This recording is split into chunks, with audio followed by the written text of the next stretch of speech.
When the sea is calmest, the guns beneath the sand are already hot. The sky over the Southeast Asian Sea is a pale, dusty gray. Waves lap against massive concrete fortifications rising from the disputed waters. A project Thailand claims is a defensive artificial island. 3 nautical miles away, Cambodian radar dishes at Ream Naval Base rotate slowly, hissing like a predator waiting to pounce. General Sok Dara peers through his binoculars, sunlight glinting in his eyes like cold steel. The tech report confirms coastal batteries are loaded. He takes a long breath. Over the horizon, the silhouette of the Royal Thai Navy fleet guards the construction zone, flags snapping in the wind. They've been there 3 weeks. No retreat, no negotiation. Bangkok calls it Project Green Freedom. To Cambodia, it's a naked invasion of historic waters. The standoff has reached its breaking point. Fire. The order cracks like thunder. 130mm artillery batteries roar in unison. Golden muzzle flashes tear the morning mist. Shells scream downrange, leaving jagged white smoke trails before detonating in the water. Massive geysers towering 10 meters high. On the Thai fleet, klaxons wail. Incoming fire, counter battery, protect the construction zone. Total engagement. The Thai phalanx CIWS spins up, spitting tungsten death. The sea between the forces lights up. Smoke and water merge into a boiling black mirror. Burning waves slam into hulls. Fuel drums rupture, painting the sky red. In the first 10 minutes, over 30 rounds are exchanged. No declaration of war, just fire and steel. Trat Air Base, Thailand. F-16 squadrons received the scramble order. Engines scream to life, kicking up dust cyclones. Minutes later, the eastern sky is scarred with white contrails. General Anwat slams his fist on the tactical table. We cannot let them destroy the island. Defend our sovereignty. Thai radar locks the Cambodian shore batteries. Magnum. Air-to-ground missiles drop, banking hard into the smoke. The ocean surface flashes like 1,000 knives. Impact. The Cambodian ammo depot at Ream takes a direct hit. A massive fireball mushrooms into the sky. Concrete, steel, and bodies vaporize into a dust cloud. But seconds later, coastal AA batteries answer. Tracers stitch the sky red. Mayday! I'm hit! A Thai jet catches fire, spiraling into the ocean amidst the howling wind. The pilot's voice cuts out. I've lost control. See you on the other side. Static. Chaos. Thai warships break formation to clear a path for amphibious landing craft, but Cambodia isn't done. Swarms of small missile boats burst from the river mouths, hulls gleaming like steel arrows. Cannons blaze, water sprays white. A Cambodian boat takes a direct hit. Crew bail out before it disintegrates, but they get a shot off. Vampire inbound. A missile slams into the Thai command ship's radar mast. The sound is like a sledgehammer on a bell. Comms go down. We are jammed, firing on backup coordinates. Thai naval guns traverse wildly, firing into the blind. Shells churn the water into a wall of foam, shaking the seabed. Amidst the smoke, the Cambodian submarine Sovandi rises to periscope depth. 30 meters down. Sonar paints the moving targets. The weapons officer whispers. Range 1,200 meters. Fire. A torpedo leaves the tube, a silver streak cutting the dark water. 10 seconds later, boom! A water column rises like a skyscraper. A Thai corvette takes it amidships. The hull snaps in two. Orange flames erupt. Bangkok. The General Staff meets in crisis. National TV cuts to a red crawl. Situation in Southeast Asia critical. In Phnom Penh, the Defense Ministry declares self-defense, but warns, if pushed, we fight to the death. That night, the world watches via satellite. The disputed water glows like an open wound on the map. Beijing. Chinese military advisors huddle in the Eastern Theater Command. Radar blips illuminate General Zhang Lei's tense face. If Cambodia falls, we lose our strategic foothold in the south. Activate Operation Sea Dragon. A coded signal bursts over a secure channel. Day 2. The morning sun reveals a graveyard. Burning hulks drift aimlessly. Oil slicks form a toxic rainbow. The Thai fleet is down to 7 operational ships. Cambodia has lost nearly all coastal batteries. On the Thai bridge, a young officer grips the mic, eyes dark with exhaustion, but voice steady. If we survive this, don't forget to like and subscribe. The crew cracks a grim smile, then heads down to realign the barrels. Explosions continue to drown out all sound, but at high noon, Thai radar picks up a massive new contact from the east. At first, a dot, then a wall of signal. Impossible, that's the Chinese Navy. Silver-gray destroyers of the South Sea Fleet cut the waves, hulls reflecting the sun like giant knives. Chinese recon planes sweep under the cloud layer, cameras recording the burning water. Cambodia cheers over the comms. The alliance is here. Technicians link radar data, syncing firing solutions with Chinese systems. Vampires away! A salvo of HQ-9 long-range missiles launches. Warheads scream through the air, diving onto the Thai fleet. Splash 1, splash 2, explosions tower over the sea. 2 Thai frigates are hit simultaneously, hulls list and groan as metal tears. The tide turns. The Cambodia-China alliance enters the game. Southeast Asia holds its breath. The Pentagon, the U.S. chairman of the Joint Chiefs, watches the satellite feed. The light reflects on Admiral Hill's face. He closes his eyes briefly. Deploy the USS Ronald Reagan Strike Group. Target, Thai disputed zone. Skies off the Philippines roar with jet engines. Massive steel hulls begin to move. Steel beasts waking up.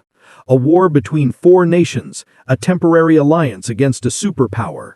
The Southeast Asian Sea is no longer turquoise. It is a solid gray mirror reflecting the fires of dozens of dying ships.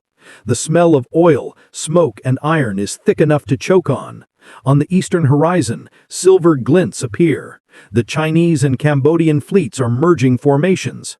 Massive Type 055 Renhai-class cruisers glide through the water like sharks. Behind them, swarms of reconnaissance UAVs launch, sweeping the battlefield. Data streams directly to the command center on Hainan Island. General Zhang Lei stands in the control room, voice hard as steel. Prioritize targets. Primary objective, the Thai artificial island. Destroy it, and we regain strategic initiative in the entire sector. Simultaneously, at Ream Base, Cambodian forces receive ammo and fuel from Chinese logistics ships. Engineers patch up field radars and fire control systems. Despair turns into the cold efficiency of a war machine. On the bridge of the Thai carrier HTMS Chakri Narabet, Colonel Anuit grips the rail, staring at a radar screen cluttered with contacts. How many? At least 16, sir. Signatures of heavy destroyers and a Chinese command ship. He grinds his teeth. It's a coalition? Then we call our allies. A top-secret order is transmitted via secure military channels, bouncing off the ionosphere to Yokosuka Command. 4 words, requesting immediate assistance.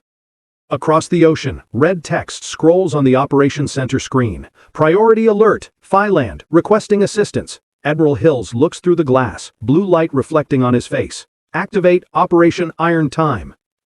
24 hours later, the sea south of the Philippines trembles. The USS Ronald Reagan Carrier Strike Group officially departs. On deck, dozens of fighters line up for the cats. Metal bodies shined in the blinding sun. Destroyers, nuclear attack subs, supply ships, moving like a herd of steel beasts. A young U.S. officer looks through binoculars and smiles. Southeast Asia? Huh, been a while. On international frequencies, a deep voice broadcasts from Washington. U.S. naval forces are entering neutral waters. Objective, regional stability and freedom of navigation. The statement cuts across the world like a blade. The board has changed in hours. Phnom Penh, Cambodian Defense Ministry emergency meeting. General Sakdara's face darkens. The Americans are really here. A Chinese advisor whispers, "Do not fear. When the tiger arrives, stand by its side. Do not run." Beijing, General Zhang Li orders the deployment of the Shandong Carrier Group, 2 Type 055s and 3 Type 093 Shang-class nuclear subs. Over the secure net, his voice is cold. Time to remind the world who rules these waters. That afternoon, Thai radar detects a massive signal from the northeast. China is closing. Range, 120 nautical miles. Air raid sirens wail. Thai F-16 and JAS-39 Gripen squadrons scramble. The sky shakes with jet noise. The sea below cracks under the sonic booms. Thai pilots bank, locking onto the Chinese formation. But before they can fire, HQ-9 surface-to-air missiles launch from the Cambodian coast, painting bright streaks across the sky. Impact. 2 F-16s are shredded mid-air. Metal rain falls. Radio screams, "Blue tree down! UFO signal lost!" General Anuat slams the console. "Counterattack! Call the Reagan!" Offshore, the U.S. strike group enters the kill box. The massive USS Ronald Reagan slides into the glimmering water. The sea reflects a line of gray steel hulls stretching to the horizon. Admiral Hills looks at the digital map, tapping a coordinate. Launch the first wave of FA-18 Super Hornets. Target, destroy Cambodian radar. On the flight deck, the catapult shoots. Jet engines roar, blue flames spitting from the exhaust. A wedge of FA-18 screams into the air. Below, U.S. destroyers open VLS tubes. Tomahawk cruise missiles exit the rails, hugging the waves, terrain following toward the coast.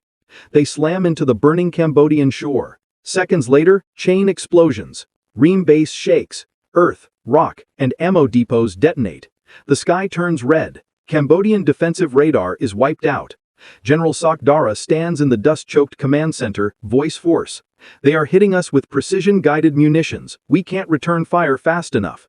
A technician screams, "Link with China is down. Total signal jamming."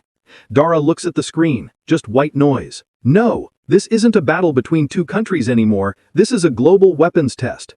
A few miles away, the Chinese fleet picks up the distress call. General Zhang Li orders, "Execute Plan Fire Lotus."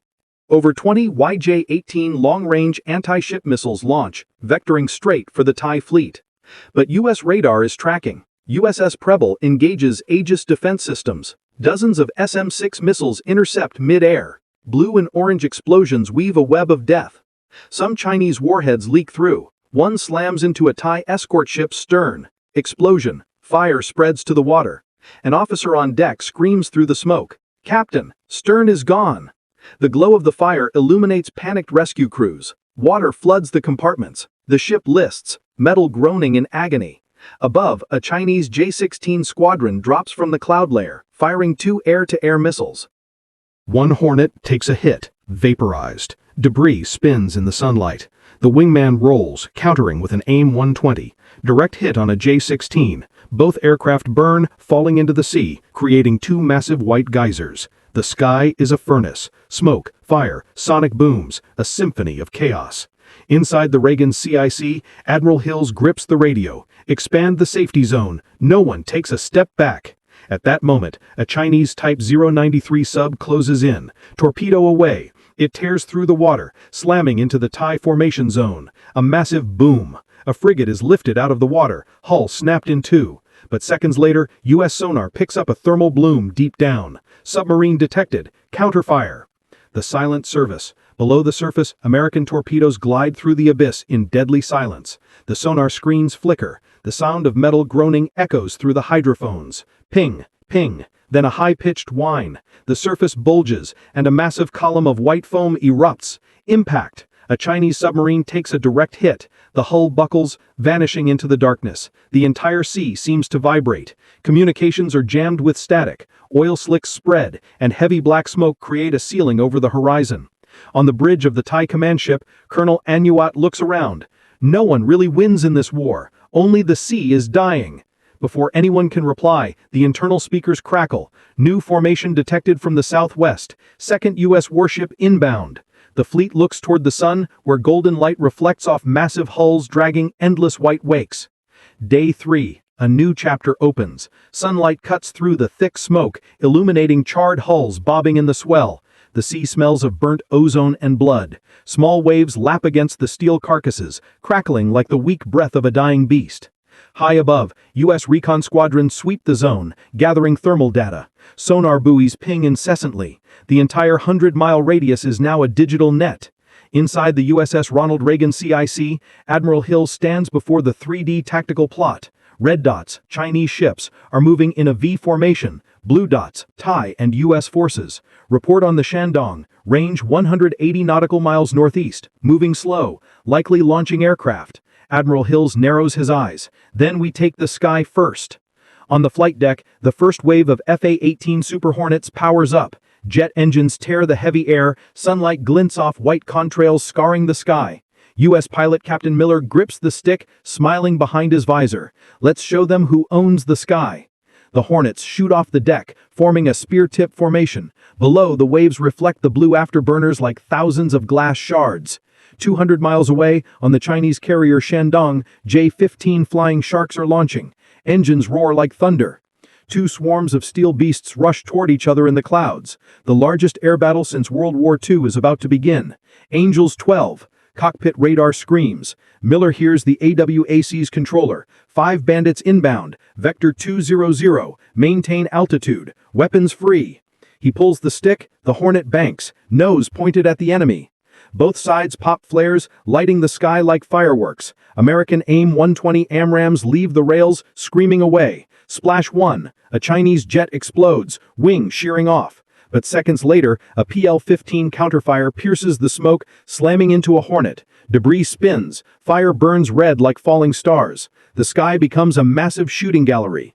Waves of aircraft merge at supersonic speeds, leaving crisscrossing white trails like a spider web. Every explosion is a blinding flash reflecting off the metallic silver sea. Below, Thai radar screams, multiple underwater contacts, Chinese submarines closing. 3 contacts, the communes officer yells. Launch interceptors. From 200 meters depth, Thai torpedoes rush out, leaving glowing green wakes. Low-frequency booms resonate, shaking the water surface. 1 Chinese sub takes a hit. The stern buckles, oil and black smoke hemorrhage into the water, but the other 2 press the attack. They fire counter-torpedoes, hitting a Thai logistics ship. Fire erupts, water boils. Topside, young sailors scramble, spraying foam in vain. Above, Admiral Hills grips the rail. We can't let them hold the subsurface. Call the Ohio. Tell them the seabed belongs to us. USS Ohio, nuclear-guided missile submarine, receives the order. Tubes open in silence. Mark 48 AD cap torpedoes slide out, gliding through the cold water with a silent roar. In the deep dark, sonar pings steady rhythm. Signals merge, Doppler shift, impact. The ocean surface bulges. A massive white wall of water shoots up. 1 Chinese sub vanishes from the tactical board. The remaining Chinese sub tries to dive deep, but the pressure crushes the compromised hull. Metal screams as it twists like paper. It sinks to the bottom, releasing air bubbles that float up like lost souls. While the underwater and aerial battles rage, the Cambodian fleet at Ream receives support from Beijing. General Sokdara orders, all shore batteries, fire. Show them Cambodia isn't dead yet. 130mm guns thunder. Shells rain down. Water columns rise 50 meters high. But minutes later, counter-battery fire from U.S. destroyers rains down. Every Tomahawk land attack is a small volcano. Earth, sand, warehouses, and radar sites disintegrate. On the radio, the U.S. commander's voice is ice cold. Target neutralized. Sweeping west sector. The sky is now a giant forge, molten iron, smoke, and orange light. U.S. and Chinese jets still merge, pair by pair, like firebirds. 2 Chinese glide bombs drop on the Thai fleet. Massive explosions. A Thai corvette lists hard, smoke pouring from amidships. Under the sun, a black smoke column rises like a pillar holding up the sky. The U.S. responds instantly with another volley of tomahawks. They fly low, skimming the water like sea snakes, slamming into the Cambodian logistics hub. Ammo dumps, hangars, the naval port, all drowned in a sea of fire. Amidst the chaos, inside the Reagan CIC, Admiral Hills is silent. He watches the red streaks fading from the display. Enemy signals are being wiped out. A young officer whispers, "Sir, is this victory?" Hills doesn't answer. He looks out the window where the sea is smoking, the sun reflecting orange, red as if the water itself is burning. "No, son, this is just the start of the end." On the Cambodian shore, General Sokdara limps out of the bunker. Rubble, broken concrete, and black smoke cover the sky. He looks at the sea, once a base, now a heavy gray cloud. In his ears, the echo of artillery, wind, and deadly silence remains. Orbit. Recon satellites beam images down. The entire Southeast Asian Sea glows like a massive open wound, stretching hundreds of kilometers. White smoke trails weave together, metal debris glints like tiny lightning bolts. International experts watch in stunned silence. A war correspondent posts online. Modern war needs no declaration, it just needs one button press. The Pentagon, U.S. defense advisors argue loudly. If we continue, China will use strategic weapons. If we stop, we lose credibility. Admiral Hill stands silent, then speaks slowly. When blood flows into the sea, no one speaks the truth anymore. He turns back to the radar screen. New blips appear to the south. What the hell is this? Unknown signals from Malaysia and Indonesia. An officer replies, voice trembling. No, sir, unidentified formation. Could be a rapid reaction force. The mood drops. The world is watching, and this storm is far from over. Day 4, noon. The surface of the disputed zone seems calm, but it is a deception. Smoke covers the horizon, filtering the sunlight into a sickly pale orange, a veil hiding death. Burning ships drift aimlessly, oil slicks glittering like false jewels. Waves slap against the steel carcasses, sounding like the heartbeat of a dying ocean. The abyssal front. Below the blue waves, a different war is raging. 3 wolf packs are moving in the dark. To the west, Thai and U.S. hunter-killers. To the east, the Chinese subsurface fleet. To the south, the last desperate remnants of the Cambodian Navy. No explosions, no light, just the terrifying rhythmic ping of sonar pulses fading into the deep. Chinese submarine HN-417. It glides through the current like a massive steel serpent. Inside, red battle lighting reflects on Commander Liang's sweaty face. Range to hostile formation, 2,000 meters, northwest, slow speed. Liang nods. Hold fire, let them get closer. In the dark, the patient man survives. Not far away, the U.S. Virginia creeps through the depths. Low-frequency passive sonar sweeps the abyss. The sonar tech whispers, faint return contact, large object lurking in the cold layer, deeper down. The U.S. commander's voice is gravel. Absolute silence, drop speed, do not let a single air bubble escape. The crew freezes, they hear the metal hull groaning under pressure and the heavy smell of machine oil. At 300 meters depth, sound is death. A single active sonar ping blasts through the water, a shockwave of sound. USS Ronald Reagan CIC. The tactical board lights up. Sonar contacts are blinking rapidly. Admiral Hill stares at the screen. There's something moving under us. The tech shouts, 3 distinct signatures, northeast, east, and south. Hills clenches his fist. They want to surround us from below. Do not let them surface. All destroyers shift to ASW, anti-submarine warfare, mode, active sonar, drop the buoys. USS Ohio, prepare to counterattack. Seconds later, sonar buoys splash into the water. Ping, ping. The sound rings through the ocean like a death knell. Deep down, Commander Liang frowns. The Americans found us, cut all power, switch to emergency batteries. HN-417 goes dark, total blackout, only the sound of heartbeats in the steel tube. Liang closes his eyes, feeling the water pressure against the hull. But the U.S. Virginia's passive sensors pick up a minute thermal fluctuation, the heat of the reactor cooling. Got you, the U.S. commander whispers. Tube 1, fire. A Mark 48 80 cap torpedo ejects screaming through the water. Inside HN-417, the collision alarm howls. Torpedo inbound. Range 800 meters, Liang screams. Launch decoys. Hard turn 30 degrees. The sub lurches. Noisemakers and decoys flood the water, creating a wall of false targets. But the Mark 48 is smart. It ignores the ghosts, locking onto the true metallic signature. Impact. A massive explosion rocks the ocean floor. HN-417 shudders violently. Steel buckles. Lights die. An engineer screams, aft compartment flooded, pressure critical. Liang grips the console, voice dropping. Seal the aft bulkhead. Sacrifice the rear to save the bow. The heavy steel doors slam shut, cutting off the screaming water and the screaming crew. Metal shrieks like a dying animal. On the USS Virginia's screen, the red dot fades. Target neutralized. The commander doesn't celebrate. He looks at the map. 2 more dots remain. Two more beasts in the dark, closing in. From the east, Chinese sub HN-420 fires two torpedoes at the Thai fleet. On the surface, the frigate HTMS Naresuan receives the warning too late. Boom! A water column towers over the ship. The stern is shattered. Flames shoot up. Black smoke chokes the sky. Sirens wail in despair. Below, Chinese HN-422 maneuvers to follow up, but the USS Preble is waiting. A rocket-thrown torpedo, ASROC, plunges into the water. It hunts. The ocean boils as the warhead detonates. A massive bubble of gas rises and bursts, spraying water like hail. HN-422 is gone. The last stand. One submarine remains, the Cambodian Ream 2.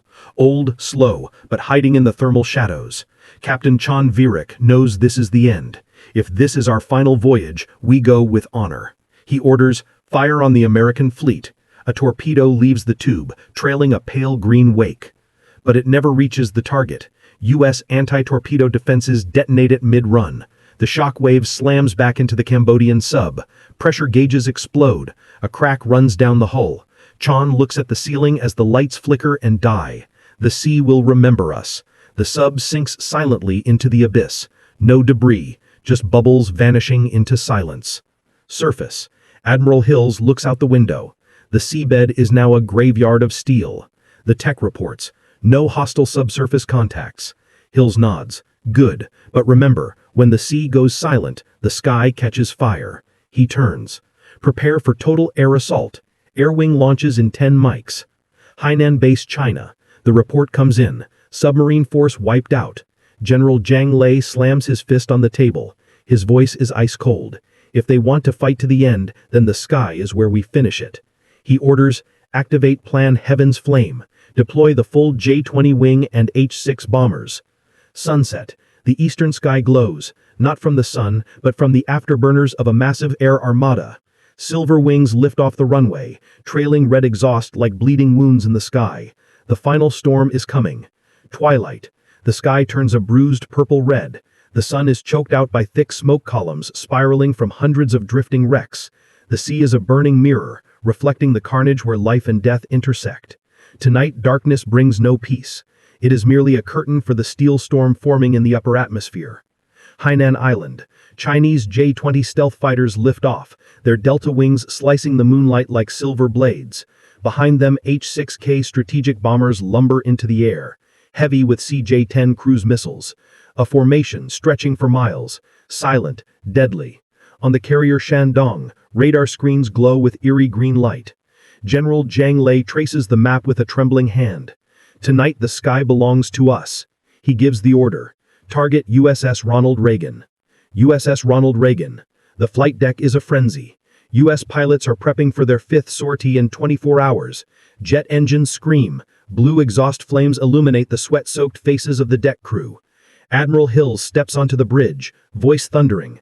FA-18 and F-35 wings green light. Tonight we don't defend, we hunt. The sky is pitch black. Two invisible armies hurtle toward one another. One from the north, one from the south. The world watches via satellite, tiny pixels moving on a screen. 22:17 hours. Angels 40.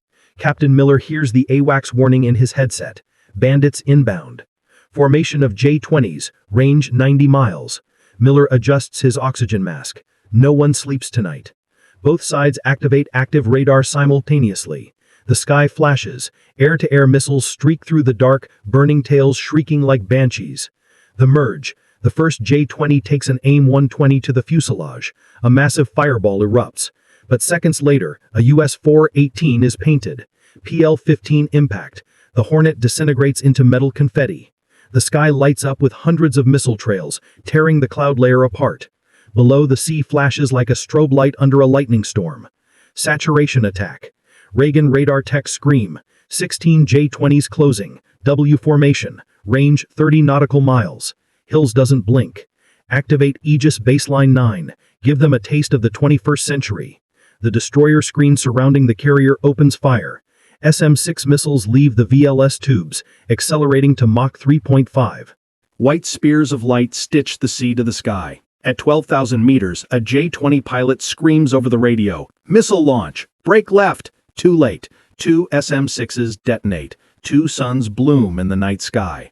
The leakers. To the east, four H-6 bombers slip under the radar horizon. They fly wave-top level, carrying 6-meter-long CJ-10 cruise missiles. The pilot whispers, locking Ronald Reagan. 3, 2, 1, release. Four missiles drop, igniting their turbofans. They skim the waves, weaving like giant steel snakes. Vampire! Vampire! The Reagan's collision alarm wails. Cruise missiles inbound. Distance 45 kilometers. Closing fast. The Phalanx CIWS and RAM launchers activate. The 20mm cannons spin up, spewing a wall of tungsten. One CJ-10 is shredded mid-air, but two slip through. One slams into an escort frigate near the carrier.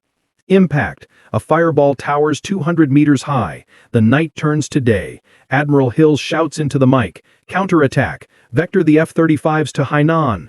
Kill the Archer, not the arrows. 20 minutes later, F-35 Lightning II squadron appears over mainland China. Hainan air defense radar lights up yellow. HQ-9 batteries fire blindly into the night. But the F-35 is a ghost. The jets glide through the missile net. Bomb bay doors open. GBU-53B Stormbreakers drop. They punch through the reinforced roof of the hangars. Boom! The base shakes. Fire consumes the runway. Hainan command goes dark. General Jiang Li slams his fist on the desk. Launch the counter-strike. Use the DF-21. 1 hour later, from deep inside China, 3 DF-21D anti-ship ballistic missiles roar into the stratosphere. They arc over the clouds, nose cones heating up, diving toward the South China Sea at hypersonic speed. Hypersonic threat. U.S. missile defense is half a second too slow, and half a second is the difference between life and death. The first warhead detonates 10 kilometers off the Reagan's bow. The massive shockwave heels the 100,000-ton carrier over violently. Water floods the hangar bay. The second misses. The third finds a target.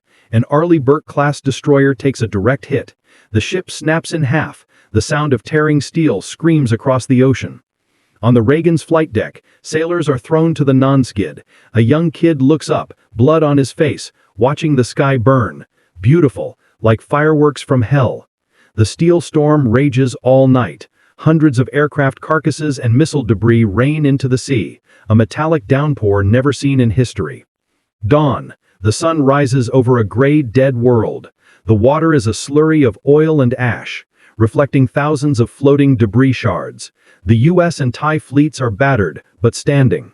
The Chinese and Cambodian air wings are decimated. Both sides pull back. Stalemate. The world stops breathing. Headlines scream, the greatest air battle in history. No winner. That night at the Pentagon, Admiral Hills holds the secure phone. The president's voice is rasping. Enough, Hills. Stop. The world is on the brink of extinction. Hills replies, voice heavy with exhaustion. Yes, Mr. President, we didn't stop. The ocean forced us to stop. On the Reagan's fantail, gentle waves carry the smell of death. A pilot rests his head on his helmet, red eyes staring at the horizon. If there is a next life, I hope I don't know how to fly. But while the world thinks the storm has passed, Thai radar picks up a single, lonely blip rushing from the southwest. Unknown ID. The tactical action officer screams, unidentified signal, possible autonomous weapon. Admiral Hills stares at the screen, red emergency lighting reflecting in his eyes. If that is what I think it is, this battle isn't over. The screen goes black. The sound of a heavy wave slamming the hull echoes. Then, flash. A blinding white light erupts offshore, the largest explosion since the conflict began. The white light stretches like a torch ripping the sky apart. The ocean floor shakes. A rogue wave, huge as a fortress wall, surges outward. Ships are tossed like toys, steel hulls groan like wounded beasts. In that instant, every electronic system across all four fleets dies.